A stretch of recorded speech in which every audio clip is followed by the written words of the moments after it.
Hello everyone. आज हम करेंगे part 2 of 7.1 class 12 integrals. Part 1 में हम देख के आए थे कि अपना इंस्पेक्शन मेथड से हमें इंटीग्रेशन कैसे ढूंढनी है, और मैं आपको बता दूं कि वो बड़ा ही बेसिक रूल है, जस्ट आपकी थोड़ी सी अंडरस्टैंडिंग बढ़ाने के लिए इंटीग्रेशन से। लेकिन अगर किसी को नहीं समझ में आया तो डरने की ज़रूरत नहीं है, ठीक है, क्योंकि वो जस्ट एक मेथड है, इंट्रोडक्शन है इंटीग्रल्स को इंट्रोड्यूस करने के लिए। वो कोई कोर मेथड नहीं है। कोर मेथड अब करेंगे जब हम फॉर्मूले करेंगे, ठीक है। तो देखते हैं कि हमारे पास क्या क्या है।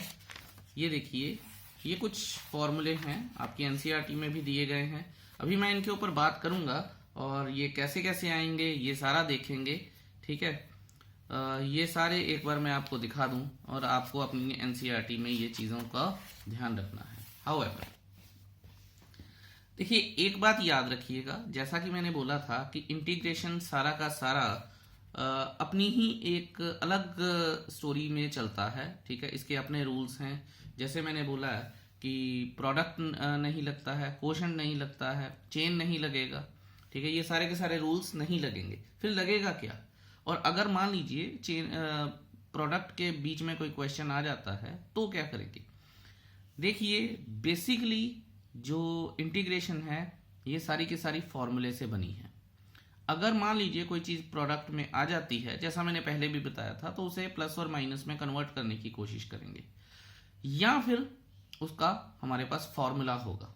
तो दो ही चीज़ों के ऊपर डिपेंड करेगी चीज़, या तो उसका फॉर्मूला होगा या फिर वो हमें उसे कन्वर्ट करना पड़ेगा।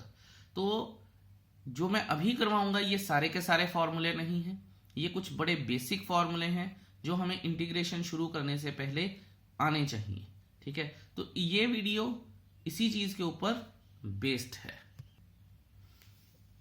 देखिए हमने डिफरेंशिएशन में, मैं यहां पे एक साइड पे सारे डिफरेंशिएशन के फॉर्मूले लिखूंगा और एक साइड पे सारे इंटीग्रल के फॉर्मूले लिखूंगा मैं, ठीक है। So let's do it. तो हमने जो साइन की डिफरेंशिएशन की है, ठीक है, ध्यान से देखिएगा, हमने जो साइन की डिफरेंशिएशन की है वो की है cos x, पता ही है सबको। लेकिन ये बात का याद रखिए, और जो मैं शुरू से कहता आ रहा हूं कि साइन x की डिफरेंशिएशन हमने विद रिस्पेक्ट टू x की है, तभी वो cos x आया है। अगर मैं सिंपल साइन की डिफरेंशिएशन कर दूंगा, ठीक है, तो वो आएगा cos x dx। ये एक बात है, ठीक है। और अगर मैं d ऑफ dx यानी सिंपल इंटीग्रेशन करता हूं, इसका मतलब है विद रिस्पेक्ट टू x, तो क्या आ जाता है cos x। अब कहने का मतलब क्या है? कहने का मतलब ये है कि अगर मैं cos x की इंटीग्रेशन करूंगा तो क्या आएगा? ध्यान से देखिएगा, अब cos x की इंटीग्रेशन हो रही है तो sin x प्लस c। ये बात बताई गई थी कि c क्यों लगता है, ठीक है जी।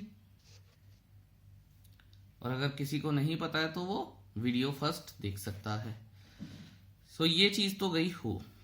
अब हम बात करते हैं सेकंड क्वेश्चन, सेकंड फॉर्मूले की।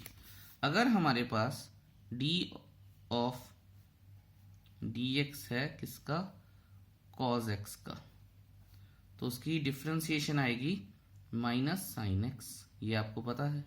इसी तरह से अगर मैं, ध्यान से देखेंगे, ये इंपॉर्टेंट है क्योंकि साइंस की कंफ्यूजन रहती है, integration minus sign x dx करूंगा तो वो आएगी cos x प्लस c। और अगर मैं सिंपल साइन x की डिफरेंशिएशन करूंगा तो वो आएगी minus cos x plus c। तो पहले हम डिफरेंशिएशन करते थे साइन की, जो कि आती थी cos, और cos की डिफरेंशिएशन होती थी माइनस साइन। ये फॉर्मूला हमें पता है, ठीक है। कर हम उल्टा ही रहे हैं, सारा कुछ कर कुछ नहीं रहे हैं, ठीक है। और फिर हमने माइनस साइन एक्स की डिफरेंशिएशन की तो cos x आया, या फिर अगर सिंपल साइन एक्स की तो multiply with minus on both sides, ठीक है। तो ये चीज है। अच्छा, इन चीज़ों का ध्यान रखना बड़ा ज़रूरी है, और अब से ये सारी चीज़ें ना बड़ी इंटरेस्टिंग, बड़ी मज़ेदार होनी शुरू हो जाएंगी। तो ये दो फॉर्मूले हमें आते थे, ठीक है। तो इससे हमें एक और चीज़ पता चलती है कि जब भी हम इंटीग्रेशन करेंगे, डिफरेंशिएशन, बेसिक डिफरेंशिएशन और बेसिक इंटीग्रेशन हमें पता होनी चाहिए। ये फॉर्मूले कैसे बन रहे हैं ये मैंने आपको बता दिया है, कहाँ है, बुक में है। फिर भी मैं इनके बारे में बात करूंगा क्योंकि मुझे लगता है कि बेसिक डिफरेंशिएशन और इंटीग्रेशन पता होनी चाहिए। अच्छा, एक और बात है, जैसा मैंने आपको पहले भी बताया था कि जो इंटीग्रेशन है, ठीक है, वो रिलेट किससे करती है, वो करती है एरिया ऑफ कर्व से, ठीक है। लेकिन वो सारी चीजें क्या हैं, कैसे होती हैं, अभी तो हम इंडेफिनेट इंटीग्रेशन पढ़ रहे हैं, फिर डेफिनेट पढ़ेंगे। ये सारा कुछ कर्व के साथ रिलेटेड होता है, कैसे होता है वो आगे जब हम नेक्स्ट चैप्टर करेंगे तो तब हमें प्रॉपर समझ में आएगा, लेकिन उसके लिए हमें ये चैप्टर करना जरूरी है। अब आप ये देखिए कि एक फॉर्मूला है हमारे पास कि अगर मैं tan x को डिफरेंशिएट करता हूं तो क्या आएगा, सीकेंट स्क्वायर x आएगा, ठीक है। ये with respect to x differentiate हो रहे हैं, और यहां पे जिस भी चीज की मैं इंटीग्रेशन कर रहा हूं ये मान के चल रहे हैं हम कि वो विद रिस्पेक्ट टू x नहीं है, ठीक है, वो सिंपल इंटीग्रेशन हुई होगी, डिफरेंशिएशन हुई होगी, ठीक है। सो आप ये देखिए थर्ड फॉर्मूला जो है कि अगर मैं सीकेंट स्क्वायर x की डिफरेंशिएशन करूंगा तो क्या आएगा, tan x प्लस c आएगा, ठीक है जी। अच्छा, बड़ी मजेदार बात है एक। अब आप में से कई लोग बोलोगे कि सर इसका क्या मतलब है, अगर मैं इसको उल्टा करूं और अगर कहने का मतलब क्या है कि सीकेंट स्क्वायर x की इंटीग्रेशन हुई तो tan x है, इसका मतलब tan x की इंटीग्रेशन करूंगा तो क्या आएगा, tan x की इंटीग्रेशन करूंगा तो क्या आएगा, ठीक है, क्वेश्चन ये है। तो इस क्वेश्चन का जवाब ये है कि tan x की इंटीग्रेशन करने से क्या आएगा, इसका कोई भी अभी हमारे पास डायरेक्ट फॉर्मूला नहीं है, तो कंफ्यूज नहीं होना। और ये बड़ी इंपॉर्टेंट चीज है, ठीक है, कि हमारे पास tan x का डायरेक्ट फॉर्मूला नहीं है, आगे जरूर आएंगे, ठीक है। इंटीग्रेशन तो कभी भी खत्म नहीं हो जाती है, हमेशा हर चीज का फॉर्मूला बन के निकल आता है। सो tan x की अभी इंटीग्रेशन हमारे पास नहीं है, तो मैं बार बार बोल रहा हूं, इस चीज को याद रखिएगा, आगे आ जाएगी तो बड़ी अच्छी बात है। चार्ट शूट बना लीजिएगा इसके फॉर्मूले का, ठीक है, नहीं तो हवा में घूमता रहता है बंदा। अच्छा जी, ये बात हो गई। अब हम इसकी बात हो गई tan x की, अब बात कर लेते हैं हम किसकी, बात करते हैं जी किसकी, cot x की। cot x की differentiation with respect to x क्या होती है, माइनस कोसीकेंट स्क्वायर x, और इसी तरह से minus cosecant square x dx की डिफरेंशिएशन इंटीग्रेशन होगी cot x प्लस c, और cosecant square x dx minus cot x plus c। तो आपने कंफ्यूज नहीं होना है। अब हम बात करते हैं अपने नेक्स्ट फॉर्मूले की, ठीक है। ये सारे इसलिए लिखवा रहा हूं क्योंकि ये सब के सब यूज होंगे, कोई भी एक भी ऐसा फॉर्मूला नहीं होगा जो नहीं यूज होगा, तो ध्यान दीजिएगा। हम सीकेंट x की डिफरेंशिएशन करेंगे तो क्या आता है, सीकेंट x tan x, ठीक है। और अगर हम इंटीग्रेट करेंगे किसको, सीकेंट x tan x को dx, तो ये आ जाएगा हमारे पास simple secant x plus c। इस बात का आपने ध्यान रखना है और आपको पता भी होगा, ठीक है, ऐसी कोई दिक्कत वाली बात है नहीं। लेकिन जैसा कि मैं आपको बता चुका हूं, अब ध्यान से देखेंगे, हम नेक्स्ट फॉर्मूला करते हैं अपना सिक्स्थ, dx ऑफ, ठीक है, सीकेंट x हो गया। अब हम बात करेंगे कोसीकेंट x की। ध्यान देंगे, पहले जो हम करते थे वो डिफरेंशिएशन करते थे माइनस कोसेकेंट एक्स की, तो आ जाता था हमारे पास कोसेकेंट एक्स कॉट एक्स। और या फिर इसको इस तरह से भी लिखा जा सकता था कि d of D X of cosecant X, तो यहां आ जाएगा minus cosecant X cot X. तो अब ये फॉर्मूला दो तरीके से किया जा सकता है, minus cosecant X cot X dx की जो इंटीग्रेशन है वो हो जाएगी कोसेकेंट एक्स, और फिर कोसेकेंट एक्स कॉट एक्स की जो इंटीग्रेशन है वो हो जाएगी यहाँ प्लस सी माइनस कोसेकेंट एक्स प्लस सी, है ना। तो जस्ट हमें पता होनी चाहिए चीज़ें हो जाती हैं हमसे ना, कोई ऐसी लंबी चौड़ी परेशानी है नहीं है हमारे पास। ठीक है जी, चलिए चलते हैं अब नेक्स्ट पेज पे और कुछ इंपॉर्टेंट बात करते हैं।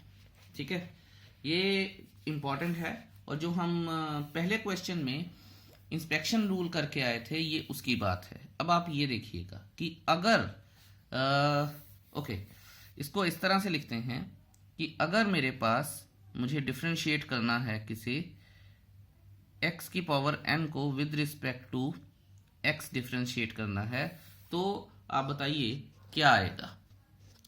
ये आ जाएगा n x की पावर n माइनस 1, है ना। अच्छा, ये हो गई एक चीज। अब ध्यान दीजिएगा, अगर मैं आपसे ये पूछता हूं कि आपने डिफरेंशिएट करना है, बहुत ध्यान से देखिएगा, अगर आपने डिफरेंशिएट करना है x की power n plus 1 upon n plus 1 को, ठीक है, तो आप क्या जवाब देंगे मेरे को। ठीक है, where n is a constant, याद रखिएगा ये जो n है ये कांस्टेंट है जो पावर में लगा है, तो आप बोलेंगे सर n प्लस 1 x की पावर n प्लस 1 माइनस 1, और ये जो कांस्टेंट है ये आ जाएगा बाहर, तो ये और ये कट गया, तो x की पावर n नहीं आ गया, है ना। तो ये हो गई डिफरेंशिएशन इस चीज की।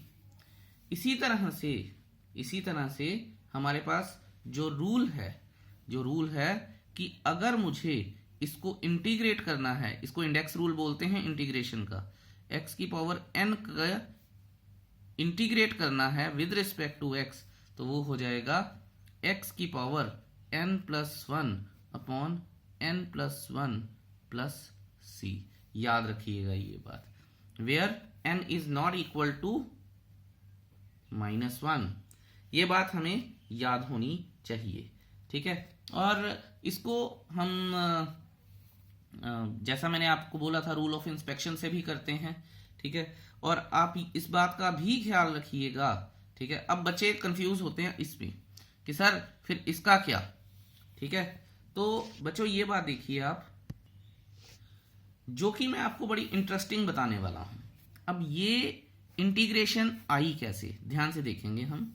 इंटीग्रेशन आई कैसे, x की पावर मान लीजिए a है और a कांस्टेंट है, मुझे इंटीग्रेशन करना है। ठीक है, विद रिस्पेक्ट टू x। अब मैंने n हटा दिया, a लगा दिया क्योंकि कांस्टेंट है। सिंपल आपको बात बता रहा हूं। तो इंटीग्रेशन का रूल क्या बनता है, इंटीग्रेशन का रूल बनता है कि जो बेस है वो एज इट इज आ जाएगा, पावर को अगर पावर कांस्टेंट में है याद रखिएगा उसमें 1 ऐड कर देंगे, वही पावर जो नीचे चली जाएगी और उसके साथ प्लस c आ जाएगा। क्या ये नहीं किया मैंने, बिल्कुल यही किया। अब आप ये देखिए कि अगर मेरे पास मैंने इस चीज को इंटीग्रेट करना है, ठीक है, तो मेरे पास हिसाब से ये फॉर्मूला आना चाहिए, यानी x की पावर n आनी चाहिए। तो ध्यान देंगे हम, a x की पावर a माइनस 1, इसको अगर मैं इंटीग्रेट करूं विद रिस्पेक्ट टू x, तो मैंने आपको क्या बोला था, इंडेक्स सेम आएगा। ध्यान दीजिएगा, इंडेक्स a कांस्टेंट है, बाहर चला गया, x की पावर a माइनस 1 और उसमें मैं एक ऐड कर दूंगा, और जो ऊपर है वही नीचे है, a माइनस 1 प्लस 1। ठीक है जी, और प्लस c। तो इसको अगर मैं सॉर्ट आउट करता हूं तो x की पावर a आ जाएगा अपॉन a आ जाएगा प्लस c आ जाएगा, ये और ये कट गया, एक्स की पावर ए प्लस सी। ठीक है, ए हो, सी हो, एन हो, ठीक है, क्या फर्क पड़ता है तो ये कांस्टेंट ही है। तो यहां पे आप ये देखिए कि कहने का ये मतलब था कि अगर मेरे पास ऐसा कुछ आ जाता है, ठीक है, n इंटू एक्स की पावर n माइनस वन, ठीक है, और उसको मैं इंटीग्रेट करता हूं तो मेरे पास x की पावर n आएगा। और अगर मैं x की पावर n को ही इंटीग्रेट कर देता हूं तो फिर मेरे पास आएगा ये चीज x की पावर n प्लस वन, और जो ऊपर है वही पावर वही डिनोमिनेटर में है। ठीक है, पावर, और एक और बात है, पावर कांस्टेंट में चली जाती है, ठीक है, और डिनोमिनेटर भी कांस्टेंट में आ जाता है। पावर x के साथ रिलेट करती है, डिनोमिनेटर x के साथ रिलेट नहीं करता है।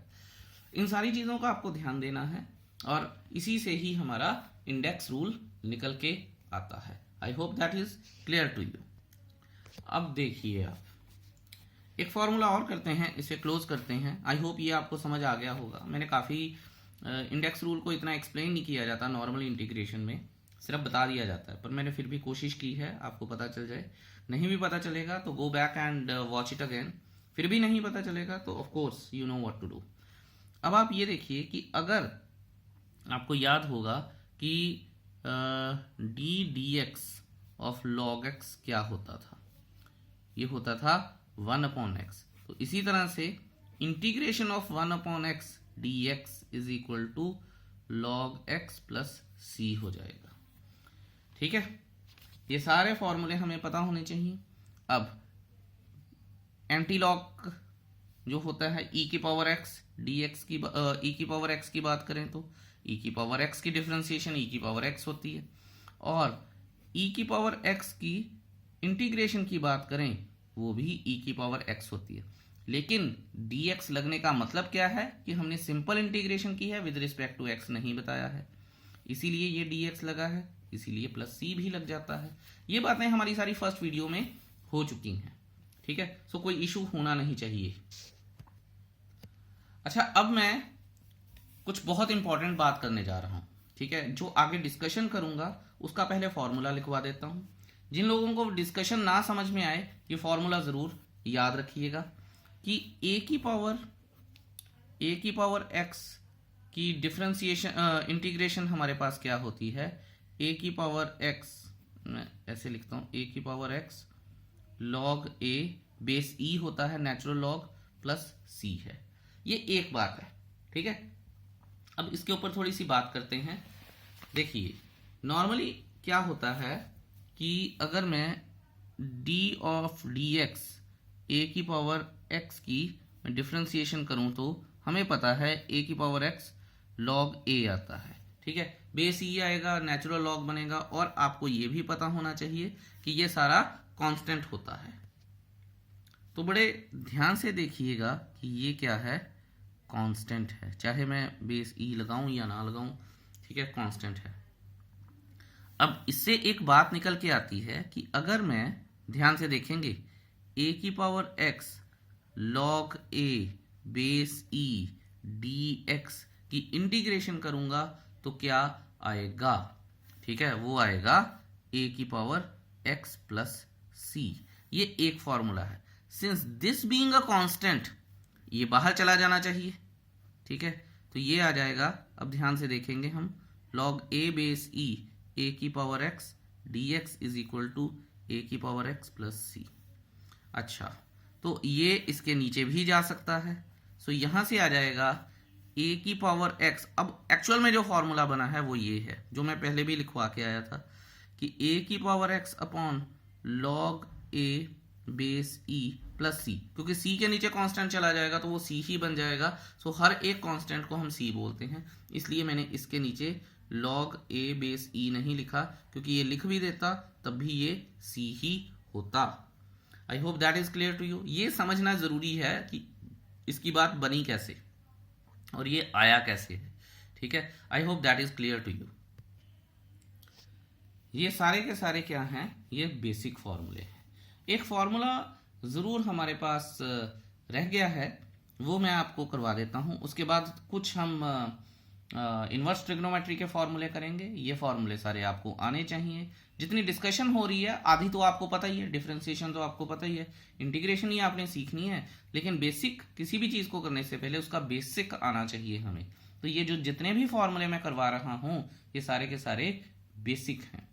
अब आप ये देखिए, आपको पता होगा कि x की डिफरेंशिएशन क्या होती है, 1, एवरीबडी नोज इट, जिसने भी थोड़ी बहुत डिफरेंशिएशन पढ़ी है, ठीक है। तो इसका अगर मैं उल्टा करूं, इंटीग्रेशन ऑफ 1 dx क्या होगा, x प्लस सी हो जाएगा। बस इस बात का आपको ध्यान रखना है कि 1 की इंटीग्रेशन, और कई बार ऐसे भी लिख दिया जाता है कि सिंपल dx, 1 अनसाइड होता है वो भी x प्लस सी है, ठीक है। सो इन बातों का आपको ध्यान रखना है। अगर आप इन बातों का ध्यान रख गए तो integration is cake walk for you.